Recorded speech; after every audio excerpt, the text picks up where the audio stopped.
Bismillahirrahmanirrahim. Alhamdulillahi Rabbil Alamin. Wassalatu wassalamu ala asyrafil anbiya'i wal mursalin. Nabiyina Muhammadin wa ala alihi wa sahbihi ajma'in. Assalamualaikum warahmatullahi wabarakatuh. So inshallah aqidah, tiyatalakay pa rin natin yung kabanata tungkol sa sihir. Ito lang yung chapter 24. Babu ma jaa fi sihri ay min al-wa'idi fihi wa tahdhiri minhu. Ang kabanata tungkol sa mga nababanggit tungkol sa salamangka at ang pangaral at babala laban dito. So inshallah, yung huli nating natalakay yung hadith, Ijtanibus sab'a al-mawbikat. Layuan ninyo ang 7 malalaking kasalanan. Qalu ya Rasulullah, tinanong ng mga sahaba, wa ma hunna, ano ang mga ito? Sinabi ni Propeta Muhammad sallallahu alaihi wasallam, una, asyirku billah. Pangalawa, as-sihir, salamangka. Pangatlo, katlun nafsil lati harramallahu illa bilhaq. Ang pagpatay sa tao na ipinagbawal ni Allah na patayin liban na lang sa karapat-dapat. Halimbawa sa jihad o bilang parusang kamatayan o bilang pagtatanggol sa sarili. Maaring mga katanggap-tanggap yun na dahilan na makakapatay ang tao. O syempre kasama dun yung aksidente, hindi sinasadya na pagkakapatay. Yung homicide sa Islam, kumbaga aksidente na kapatay ka, walang parusang kamatayan yun. Pero magbabayad ka pa rin ng diya, ng blood money, danyos sa kanyang pamilya. Pang-apat, aklur riba, ang pagkain ng riba, pagpapautang na may patubot, iba pang mga katulad nito, sa iba't ibang mga anyo nito. Panlima, aklu malul yatim, ang pagkamkam sa yaman ng mga ulila. At sumunod, wattawali yawm az-zuhuf, ang pag-atras sa araw ng labanan, pag-atras dahil sa kaduwagan, kumbaga, o bilang pandilin lang, pagtatraidor sa mga Muslim, na sa halip na darating ka roon, na inaasahan nila na ikaw ay tutulong, pero tumakas ka, yun ay malaking kasalanan. Wakadful muhsanat, al-gafilat, al-mu'minat. Yung pagbibintang sa mga kababaihan na mananampalataya, hadith ito na iniulat ni Imam al-Bukhari at Imam Muslim. So natalakay itong hadith na ito kasi nababanggit dito ang sihir. At pangalawa ito sa binabanggit sa 7 na ito. Pagkatapos ng shirk, binanggit ang sihir. At actually ang sihir ay isa sa mga anyo rin ng shirk. Pero si Sheikh Rahimahullah, tinalakay niya rin dito yung iba pang mga nababanggit sa hadith na ito na malalaking mga kasalanan na mainam rin na mabanggit natin inshallah. Ang riba na tinutukoy dito, ang riba lugatan az-ziyada. Yung riba na tinutukoy dito, ito na ngayon 5-6 o pagsasanla sa pawn shop. Tapos pagtutubusin mo, meron ng tubo o kaya utang ka ng pera na may patubo, yun ngayon 5-6. So ito, ang salitang riba ay galing literally sa salitang az-ziyada, pagdaragdag. Na itong pagdaragdag na ito sa riba, pagdaragdag sa pera na ibabalik mo sa tao. At maaari rin namang hindi ito necessarily pera. Maaring faida o iba pang mga katulad nito. Faida sa anyo ng halimbawa, merong magsasanla sa iyo ng gamit. Tapos gagamitin mo yung gamit na yun habang nakasanla sa iyo. Yun ay may tuturing na riba. Kasi ang kinuha lang naman sa iyo pera. Pero bukod pa doon sa hawak mo na gamit, pinakinabangan mo pa yun, so yun ay may tuturing na rin na riba. May tuturing na rin na riba o kumbaga patubo doon sa inutang sa iyo na pera na ang kapalit ay sanla. Kasi yung sanla, technically, utang din. Diba? Kumbaga yung sanla ay ano lang, Sa Arabic, rahan, ibig sabihin garantiya na yung inutang niya sa'yo ay babayaran niya sa'yo. Kaya meron siyang iniwan sa iyo na sanla. Pero ang sanla technically ay utang din. So kapag pinakinabangan mo yung bagay na sinanla sa iyo, so yun ay kumbaga papasok na rin sa riba. Ito man ay gamit na maliit. Bawa relo, suotin mo muna yung relo habang nakasanla sa iyo, pakinabang yun na may tuturing. O kaya yung lupa, sinanla sa iyo, tapos habang nakasanla sa iyo yung lupa, tataniman mo, magiging riba din yun. Kaya sinasabi ng mga scholar, lalong-lalo na sa usapin ng lupa, mas maganda kung nangangailangan talaga yung tao ng pera sa iyo, upahan mo na lang sa kanya yung lupa. Kumbaga, na yung pera na ibibigay mo sa kanya, gawin mong katumbas ng upa sa lupa. Sa loob ng isang panahon, sa gayon hindi na ito mapupunta sa anyo ng riba. Kung mapipilitan ka kumbaga na gamitin yung lupa niya. Ngayon kung hindi mo naman gagamitin yung lupa, nandun lang siya nakatambay, wala rin namang problema. Wala rin. Pero sa mga ganung pagkakataon, kasi sayang yung lupa minsan, di ba? Pag hindi natataniman. So maaring ganun ang solusyon, inshallah. Sing riba, lugatan na ziyada, ang literal na kahulugan ng riba, ang pagdaragdag sa bayad, sa ibabayad sa iyo na magkakaroon ka rito ng pakinabang na pinansyal man o hindi pinansyal. Wa syar'an ziyadatun fi asya'in maksusa. At nga sa Islam, ang kahulugan din naman nitong teknikal, ang karagdagan sa mga bagay na tukoy. Yun nga, katulad ng tinukoy na natin kanina, maaring ito ay dagdag na ibabayad sa iyo, sa inutang niya sa iyo, o dagdag na pakinabang para sa iyo dahil doon sa kanyang isinanla. Wal maksudu bi aklihi tanawuluhu ala ayyi wajhin kan. At yung aklur riba, bakit tinawag itong akal? Pagkain. Kasi ito ay ang pakikinabang dito o pagkuha dito na literally kinakain mo, kinukuha mo sa iba't ibang anyo nito. Ngayon nga, maaaring ito ay anyo ng tubo, ng pera, o tumutubo ka rito, nakikinabang ka rito sa pamagitan ng pakikinabang dun sa bagay na isinanla sa iyo.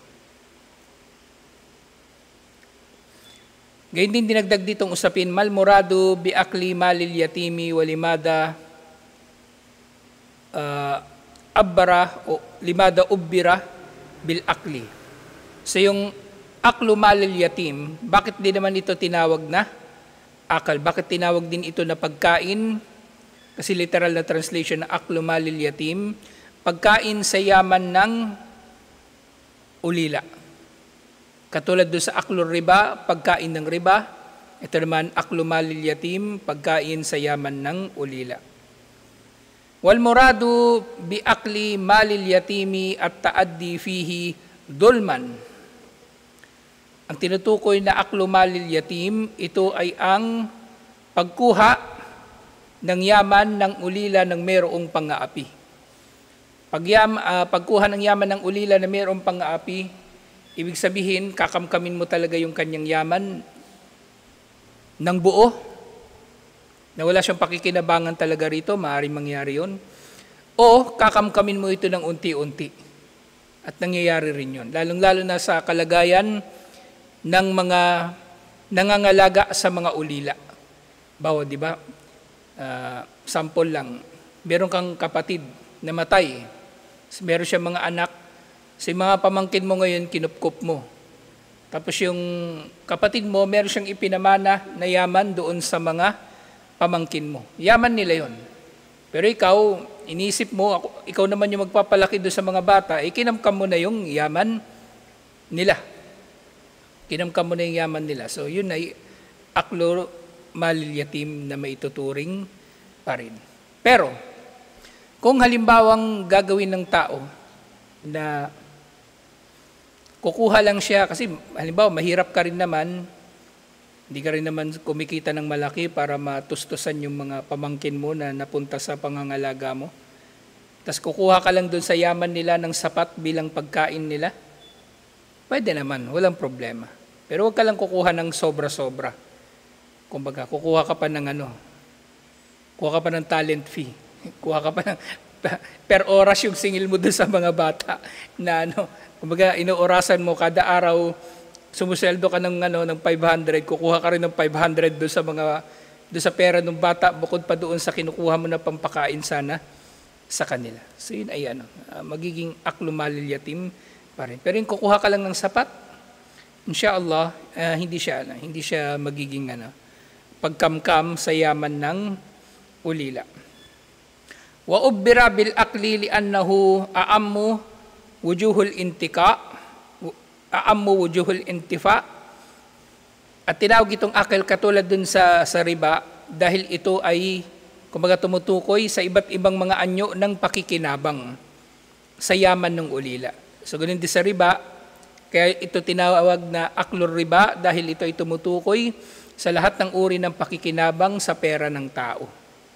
Kaya akal ang tinawag dito. Aklur riba, aklu malil yatim. Wal yatimul ladhi mata abuhu wa huwa sagirun lam yablug. At ang yatim, sa Islam, ang kahulugan ng yatim, ito yung bata na hindi pa dumarating sa edad ng pagbibinata o pagdadalaga at namatayan na ng ama. So kapag mamatay yung kanyang ama, sapat na yon na maituring siyang yatim. Kasi ang ama naman talaga ang nagtutustos sa pamilya. May tuturing siyang ulila. Kung ina ang mamamatay, hindi siya may tuturing na yatim. Technically. Maaari nating masabi ulila sa ina, pero yung yatim na meron siyang hukom na ganito, hindi. Ang yatim talaga yung namatayan ng ama. Yung namatayan ng ama. Kaya kapag yung merong Darul Aitam, yung orphanage na pinatatakbo ng mga Islamic na organization, so ito yung nila. Ito yung kanilang criteria kung sino ang yatim. Yung tao na hindi pa dumarating sa edad ng pagbibinata o pagdadalaga na namatayan ng ama. Namatayan ng ama. So katulad ni Propeta Muhammad sallallahu alaihi wasallam. Sumunod, mama'na at tawalli yawm az-zuhfi wa mata yakunu kabiratan. So anong tinatawag na pag-atras o pagtalikod sa araw ng labanan at paano ito o kailan ito o kumbaga ano ang mga circumstances na ito ay may tuturing nga na kabira o malaking kasalanan. Ma'na at tawalli yawm az-zuhfi al-idbaru wal firaru anil kuffari waqtul tiham wal kital. Ang tawalli yawm az-zuhuf, ito daw yung pagtalikod o ang pagtakas sa mga kalaban na kuffar sa araw ng labanan o sa oras ng labanan. Wa inna ma yakunu kabiratan idha farra ila ghairi fi'atin o ghaira mutaharrifin likitalin. May tuturing lamang ito na kasalanan yung pag-atras o pagtakas kapag ito ay ginawa mo ng pag-atras mo ay dahil nga sa takot, kumbaga na walang dahilan na katanggap-tanggap. Ano ba yung mga kadahilanan na katanggap-tanggap na ikaw ay tatakas? Una, idafarra ila gayri fi'atin. Kapag tatakas ka o atras ka para sumali sa ibang grupo ng mga Muslim. Halimbawa, may ibang grupo ng mujahidin, inutusan kayo na sumali sa grupo nila para lumaki yung grupo nila. Pwede yun. At gayri mutaharrif, ibig sabihin, hindi talaga tumatakas sa labanan. Ngayon, syempre, hindi ito nangangahulugan na magpapapatay ka na lang. Kung napapaligiran na kayo ng kalaban at malaki ang tsansa na papapatay kayong lahat, mauubos kayo, doon pinahintulutan din ang pagtakas. Okay? So katulad nung nangyari nga doon sa Mu'tah, doon sa Jordan, ng first time na naging pinuno ng mga Muslim si Khalid bin al-Walid. Yung tatlong mga naunang mga pinuno, sina Ja'far, sina Zaid bin Haritha at Abdullah bin Rawaha, hindi sila tumakas. Kaya napatay silang lahat. Hindi naman natin sila pinipintasan, pero ibig ko sabihin, ang desisyon nila ang naging dahilan na maubos sila. Kumbaga, silang tatlo, sunod-sunod na mga pinuno. Pero si Khalid bin al-Walid, napagdesisyonan niya na i-atras na lang ang mga Muslim dahil hindi rin sila mananalo. At nakatakas sila pabalik ng Madina at wala namang sinabi si Propeta Muhammad sallallahu alaihi wasallam sa kanila na pinagalitan si Khalid bin al-Walid o ano paman. Kasi tama ang ginawa ni Khalid bin al-Walid. So dito ang pagtakas o pagtalikod na tinutukoy dito, yung pagtakas at pagtalikod dahil sa kaduwagan. Dahil sa kaduwagan. Pero yung ginawa mo ito dahil merong tactical advantage, yun nga, halimbawa, kaharap mo yung kalaban, atras ka kasi pupunta ka doon sa kabila, pwede. I-outflank mo sila, pwede. Baga, pupunta ka doon sa direksyon na hindi nila inaasahan na nandun pala kayo.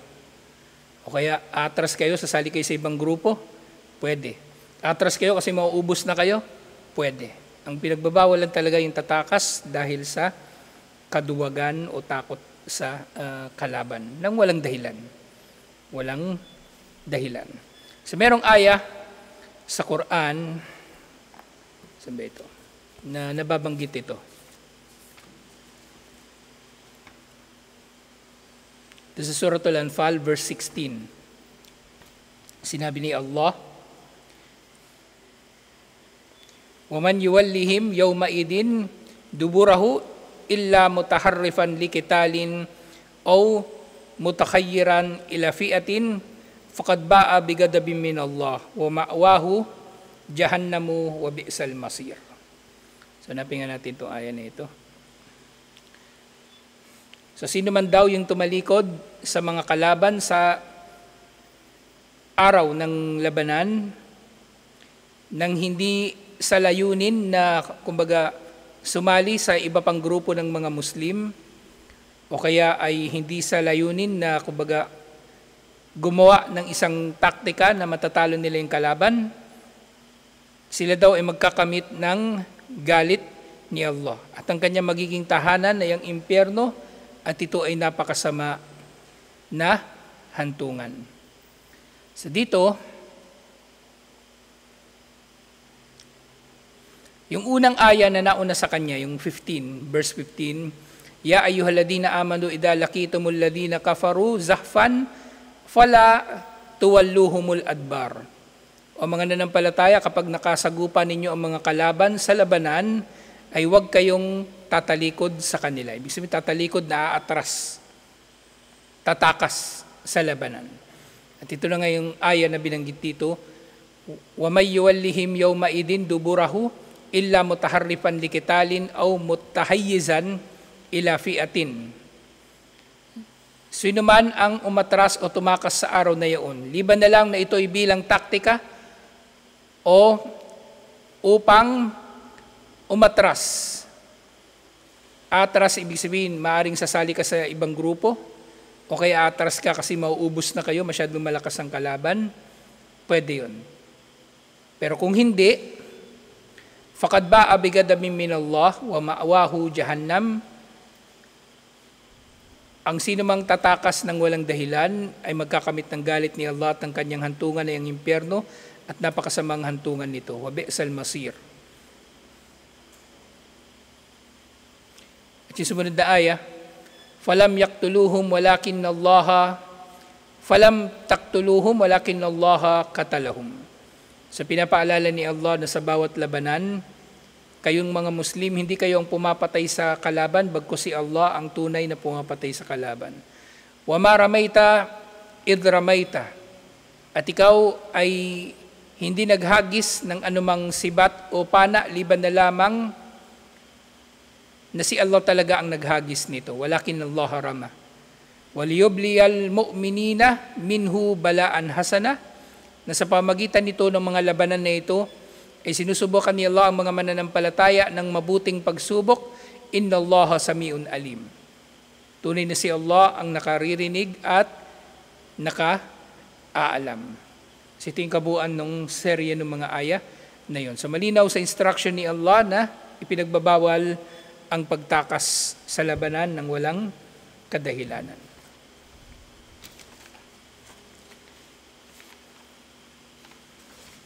Sumunod, mal maqsudu bil muhsanatil gafilat al mu'minat wa ma ma'na kadafahunna wa ma ma'na kadfahunna wa an ayyi shay'in ihtaraz bi qawlihi al mu'minat.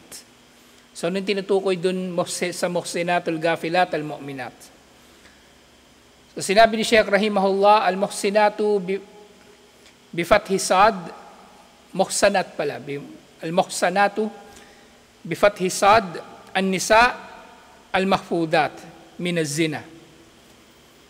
So kapag sinabing muhsanat, sila yung mga kababaihan na nangangalaga sa kanilang mga sarili laban sa zina, sa pakikiapid. Ibig sabihin, mga malilinis, mga desenteng kababaihan. Wa bikasriha al-hafidati furujahunna minhu wa hunna al-harair al-afifat. At mari din naman sabihing muhsinat na merong kasra. Ibig sabihin silang mga kababaihan din na lumalayo sa zina, nakabilang sa mga babae na malalaya. So mas general yung muhsanat kaysa sa muhsinat. Wa ma'na kadafahun wa ma'na kadfuhun ramyahunna bizina. At yung kadfuhun, yung pagbibintang, ang kahulugan dito ng pagbibintang ay ang pagbibintang sa kanila ng zina. Aw liwat. Pagbibintang sa kanila ng zina o liwat. Ibig sabihin paggawa ng mga gawain na homosexual. Ibig sabihin, since babae yun, pakikipagtalik sa kapwa nila babae, so yun ay kadaf din na maituturing. At kabilang dito sa malalaking mga kasalanan. Wahunnal gafilat anil fawahishi wa anma rumiyanna bihi albariat min dalikal mu'minati billahi ta'ala. Nga, yung gafilat na tinutukoy dito, ibig sabihin sila ay inosente sa anumang ibinibintang sa kanila at sila nga ay pawang mga mananampalataya kay Allah. Na technically itong panghuling tinukoy sa hadith na malaking kasalanan ng pagbibintang ng zina o anumang uri ng kahalayan sa sino mang babaeng mananampalataya na inosente sa mga gawain na ito, wala talaga siyang ginawa na kahit na at siya ay kilala na nangangalaga sa kanyang sarili. Kilala na nangangalaga sa kanyang sarili. Wahtaraza bil mu'minati anil kafirati fa inna kadfahunna laysa minal kabair. So dito, binigyang diin na ang pagbabawal dito ay para sa mga mananampalatayang babae. Ibig sabihin, malaking kasalanan ang pagbibintang ng zina sa mananampalatayang babae. Pero kung kafir na babae, pagbibintangan ng zina, kasalanan pa rin, pero hindi siya kabira. Bakit kasalanan? Kasi kabilang sa pinangangalagaan sa Sharia ng Islam, sa mga makasido Sharia, ang karangalan ng mga tao, Musliman o hindi Muslim. At ang pagbibintang sa sino man ng zina, ito ay malaking kasalanan, lalong-lalo na kung hindi ito mapapatunayan. At tatalakay na natin na mahirap talaga mapatunayan kahit kailan na nagzina ang sino man. Kaya hindi ito basta-bastang ibinibintang sa sino man. Sumunod, urkor ma yustafado min hadal bab. So ano raw ang mga aral na makukuha natin sa chapter na ito. So meron ditong 5 na aral, alhamdulillah, na panghuli na matatalakay natin tungkol sa panimula sa sihir. Kasi ibang chapter pa yung mga uri ng sihir. Meron pang chapter 25. Babu bayani shay'in min anwa'is sihir. Ang kabanata tungkol sa pagpapabatid sa mga uri ng sihir. So ito panimula pa lang ito. So yung unang aral, tahrimus sihri wal wa'idi syadidi alayhi wa annahu minal kabair. Ang pagbabawal sa salamangka at ang matinding pangangaral laban dito na ito nga ay kabilang sa malalaking mga kasalanan. Pangalawa, wa'idus sahiri wa annahu yakfur wa yuqtal. Ang matinding babala laban sa salamangkero, mangkukulam at iba pang mga katulad nila, na ito nga ang gawain nila na ito ay kufur at dahil dito maaari silang mapatawan ng parusang kamatayan. Pangatlo, al-wa'idu syadidu ala syirki bi anwa'ihi fa innahu akbarul kabair. Ang matinding babala laban sa syirk sa lahat ng mga uri nito dahil ang mga ito ay malalaking mga kasalanan. Pangapat, tahrimu katlan nafsi wa annahu minal kabairi wa bayanul haqqi alladhi yubihu katlaha. Sa pinagbabawal ang pagpatay sa sinumang ipinagbabawal na patayin. Mga mananampalataya at sinumang tao sa pangkalahatan na wala namang dahilan upang sila ay patawan ng parusang kamatayan. Siyempre nabanggit din dito yung ilan sa mga kadahilanan na maaring mapapatay ang tao. Yung bilang parusang kamatayan, bilang pagtatanggol sa sarili, sa jihad halimbawa, o sa pagkakamali, na nakapatay ka ng dahil sa pagkakamali, hindi yun magiging kabilang sa mga malalaking kasalanan, inshallah. Pero meron ka pa rin pananagutan. At panglima, panghuli, tahrimu aklir riba wa akli malil yatim wa tawalli anil kuffari waqtil kital wa kadfal muhsanati wa annaha minal kabair. At panghuli sa mga nababanggit nga syempre dito sa hadith, pagbabawal sa anumang kinalaman ng tao sa riba, sa pagpapautang ng may patubo, pagkamkam sa yaman ng ulila, pagtakas sa pakikibaka laban sa mga kuffar nang wala namang dahilan, at pagbibintang ng zina sa mga matutuwid na mga babaeng mananampalataya. Ang lahat ng ito ay mga kabair. Alhamdulillah. So dito natatapos yung chapter 24. Tutuloy natin ito sa chapter 25 next week inshallah. At ito ay tungkol na sa iba't ibang mga uri ng salamangka. Mainam ito kasi alam naman natin sa kabila ng paglaganap ng kaalaman ngayon, meron pa ring mga Muslim lalo na. May mga Muslim pa rin ang tumatangkilik sa ganitong mga kaalaman. Yung mga pangkukulam, panguhula, panggagayuma, paggamit ng anting-anting, lahat ito ay may kinalaman sa mga sihir o salamangka. Tutuloy natin ito insyaAllah. Assalamualaikum warahmatullahi wabarakatuh.